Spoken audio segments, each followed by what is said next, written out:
slight chance of thunderstorms.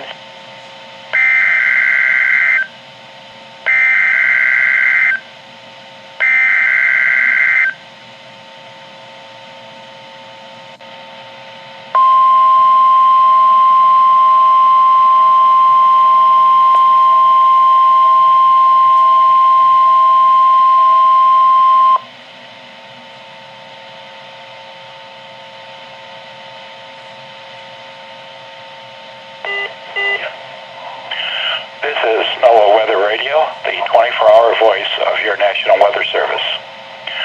The preceding signal was a test of the public warning and alarm for transmitters in the Florida listening area, originating from Ruskin, Florida.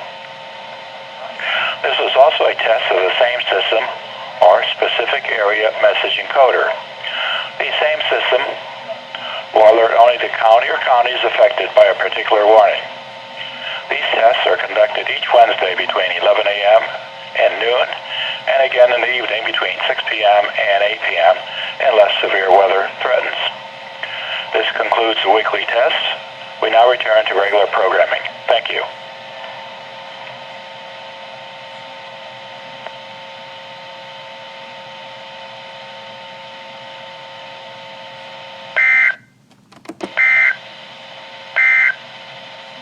Your coastal waters forecast.